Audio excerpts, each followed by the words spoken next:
Assalomu alaykum. Hozir o'zimga o'zi yurar taksini zakaz qildim. Buni 2 yil oldin o'sha taksida o'tirib ko'rgandim. Qani 2 yil ichida biron bir o'zgarish bo'lganmi, yo'qmi ko'rib olamiz.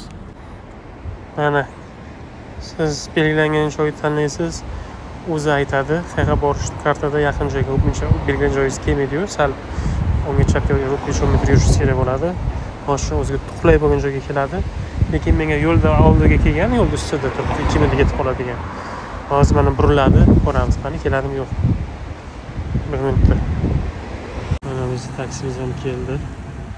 Bunga o'tirish uchun appdan foydalanib ochamiz hozir. Qani ko'ramiz qanday bo'lardi. Mana ochildi eshiklar. Bismillah. Hey there, Japan here. Marhamat.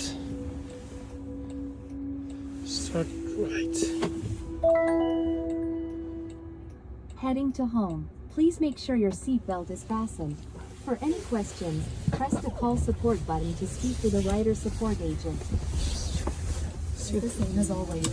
So keep your seatbelt properly fastened and your seat upright. If you're traveling with little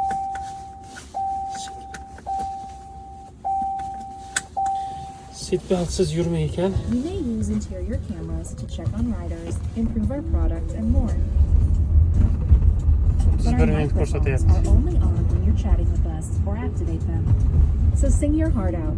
We can't hear you. At drop-off, if you hear, that means a car or cyclist is approaching. Please exit carefully. In the rare case of an emergency, please keep your seatbelt fastened and remain in the car unless there's an urgent need to exit. Support will connect with you and provide assistance. You can also use the in-car screen or... Finally, we'll do all the driving, so please don't touch the steering wheel or pedals during your ride. In fact, just relax, and thank you for riding with us. Mana ko'rganingizdek, mashina o'zi yurib ketyapti. Oldida hech kim yo'q. Yerdan ko'rsa bo'ladi, nima atrofda bo'layotganligini. Temperaturani boshqarish mumkin, sovuqroq, issiqroq. Qo'shib qo'yishibdi. Shasiga qo'yamiz. Biz mana mashinalarni qarang, oldidagi mashinalar ko'ryapti. 1, 2, 3, 4 ta mashina ko'ryapti shu yerdan turib. Ajoyib. Hamma sensorlar ishlayotgan yerda. Mostadan va highwayda yurishda ishlatadigan narsa bor. Multibrandi. Fast track narsa. Bunga o'rnatishibdi. Xullas, mashina o'zi yurib ketmoqda. Hamma joyda kamera. Kuzatuv ostidamiz. O'qigandim. Buni kuzatib o'tiruvchi support, ya'ni odamlar Filippinda o'tirib boshqarishadi, yordam berishadi deb odamlarga mashinani boshqarishga o'shaga kerak bo'lgan payti ko'rib o'tirgan bo'lishi ham mumkin, bilib bo'lmaydi. Endi support bilan bog'lanish mumkin ekan. Shart emas, o'zi zaryadchiklar bor. Кожаное сиденье. Bu Jaguar I-Pace electric motion. Tepada mana sensor va kameralar joylashgan. Hamma tashqi tomondan va haybat ko'rgansan o'tib ketdi, shunaqa ko'rinish. Qizilda turibmiz.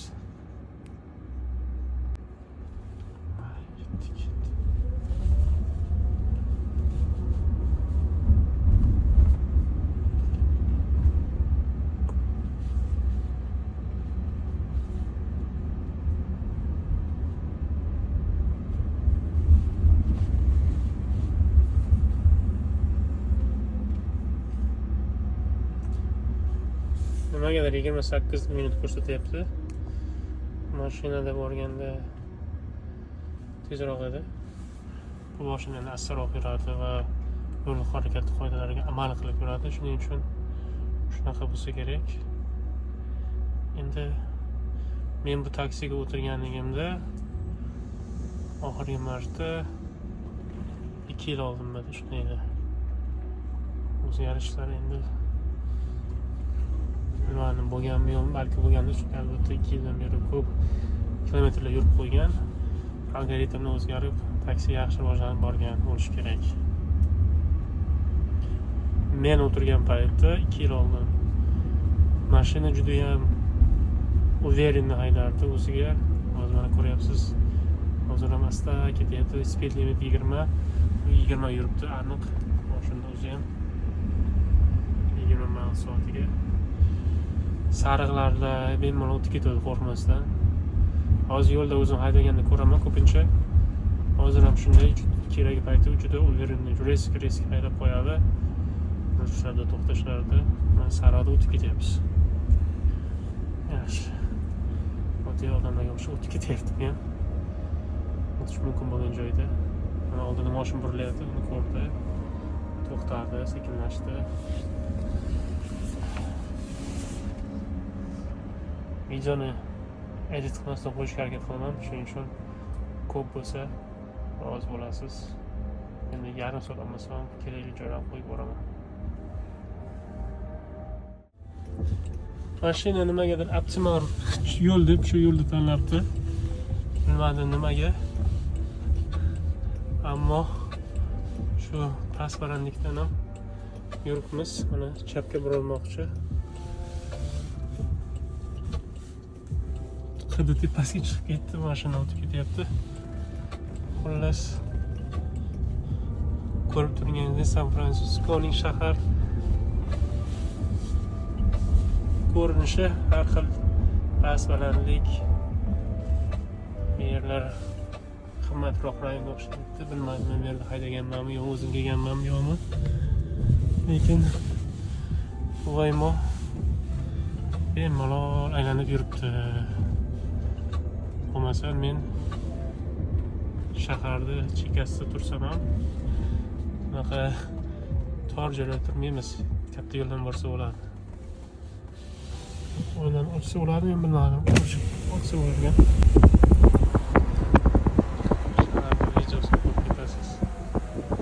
Telefon quvvati kam qolgan. O'chib qolmasa ko'rsataman.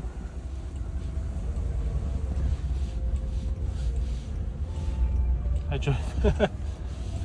Natijalar.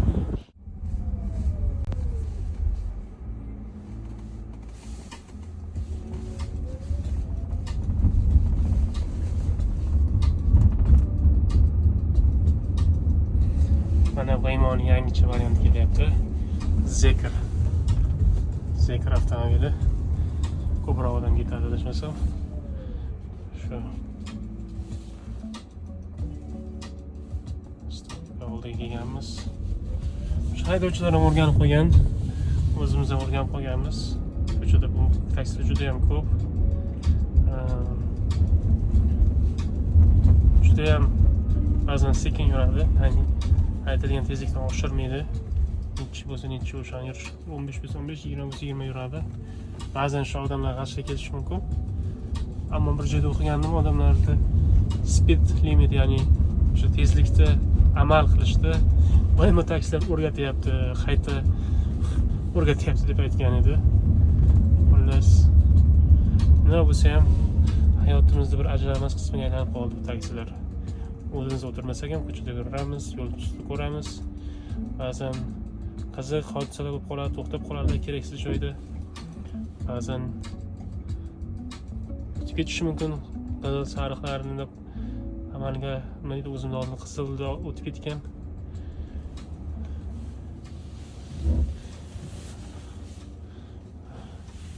Odam o'tib ketganini ko'radi.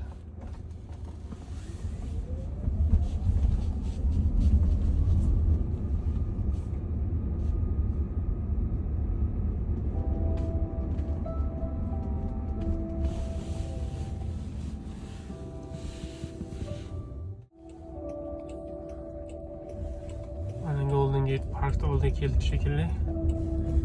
Katta park. Uzun shu yo'ldan to'g'ri ketsa va parkning orasidan kesib o'tsa, men yashaydigan uydan chiqadi. Hozir shu parkni boshidamiz, adashmasam. 6-avenue ekan. 6-avenue ancha yurishimiz kerak yana uygacha. Xullas, mashinada ketayotganda bitta narsaga e'tibor bermoqchi edim. Kelajakda mana shunday o'zi yurar taksilar, o'zi yurar mashinalar ko'payadi deb o'ylayman. San Fransiskoda уже Waymo juda ham ko'p va kelajakda nimaga bularni ommalashishiga sabab yana bir sababdan biri ularning xavfsizligi. Xavfsizlik kuchli bo'lgandan keyin avariya bo'lish kamayadi va avariya bo'lish kamaygandan keyin javobgarlik kamayadi. Javobgarlik bu eng muhim narsa, ya'ni sizni страховканgiz, siz страховка olganda, ya'ni siz bironta kompaniyada страховка insurance olganda, страховка sizni javobgarligingizni, ya'ni o'zingiz mol mulki boshqalar mol mulkiga javobgarlikni o'zini bo'yniga oladi bir qisman. Страховкаga qancha siz xavfsiz haydasangiz shuncha yaxshi. Bu taksilar insonga qaraganda ancha baribir charchamaydi, hamma joyda kamerasi bor. Hali ko'proq bo'lishi mumkin, lekin umuman olganda xavfsiz, ya'ni tekis yo'lda oldidan odam chiqsa, boshqa qilsa bu ko'rish kerak. Shuning uchun ko'plar aytadi, страховкani hisobiga bu mashinalarni haydash nevigidna bo'lib qoladi. Ya'ni odam haydasa страховканgiz qimmatlashadi va sizning oylik to'lamingiz qimmat bo'ladi. Bu esa o'zi shunda ham arzon bo'lmagan страховкani yanada qimmat qiladi. Ko'plar shuning uchun avtonom mashinalarga o'tib ketadi deyishyapti. Va menimcha umuman olganda kelajakda bu yaxshi narsa, odam charchash degan narsadan xolis bo'ladigan mashina yurgan demoqchiman-da. Maza qilib o'zini ishini qilib ketadi, uxlasa uxlaydi, mashinasi o'zini manziliga olib borib qo'yadi. Albatta 100% endi xavfsiz bo'lsagina, ya'ni 100% bo'lmasa ham bir qanchadir foizi chiqib, odamlar bunga ishonishi kerak, lekin shuni ko'rsatdiki, vaqt shuni ko'rsatdiki, mana shu San Fransiskoda bu kompaniyaning mashinalari juda ham ommalashdi. Odamlar o'tirib haydayapti, ya'ni o'tirib ketyapti, ishonyapti va qulay ularga, chunki misol uchun ayol kishi bo'lsa oldida hech kim yo'q, bemalol o'zi biroz o'tirib ketadi, o'zini xavfsiz his qiladi, yoki kimdir masalan umuman hech kim bilan gaplashgisi kelmasa, boshqa qilgisi kelmasa, unga ham o'tirish mumkin, unga ham o'sha ma'qul bo'lishi mumkin, tinchgina ketaman desa. Xullas kalom, ommalashgan, hamma joyda yuradi, odamlar o'tiradi. Endi unga pul to'lashga tayyoram, ya'ni San Fransiskoda. Bunday taksilar Amerikaning bir nechta shaharlarida hozir test o'tyapti. Adashmasa Atlantada, Los Anjelesda va har xil kompaniya tomonidan. Kelajakda ular yanada ommalashadi deb o'ylayman. Videoning davomini olishga ulgurmadim, chunki telefonim o'chib qoldi. Quvvati tugab. Mashina mana shu yergacha kelganda yaxshi kelayotdi, lekin mana shu chapga o'tib olib, mana shu eng chap tarafda turgan 3-liniyga o'tish kerak edi va chapga burilib ketish kerak edi. Ammo mashina bunga ulgurmadi, yo'lda davom etaverdi. Men bu yo'ldan o'tib ketib, boshqa ko'chaga burilib, keyin to'g'ri ketadi deb o'ylagandim, ammo mashina mana shu yoqqacha parkning o'rtasiga kelganda juda ham reski chapga oldi, ikkinchi liniyaga o'tdi. Ikkinchi liniya esa 3-liniyaga o'tdi, ya'ni yashil yonib turgan payti orqada mashinani kesib o'tdi. Bu qanchalik to'g'ri, noto'g'riligini bilmadim, lekin baribir sal xavfli manevr qildi. Ko'pincha holatda inson mana shunday xatoga yo'l qo'ysa, ko'plar orqadagilar so'kib qoladi, qarg'ib qoladi va bu e'tiroz ko'pincha o'rinli bo'ladi, chunki o'sha haydovchi, qoidani buzgan haydovchi boshqalarni ham hayotini havosiga qo'ygan bo'ladi. Bu yerda Waymo menimcha noto'g'ri ish qildi deb o'ylayman. Bundan keyin esa Waymo meni uyimga tashlab qo'ydi. Telefonim o'chgan bo'lsa, bemalol mashinadan tushib keta oldim.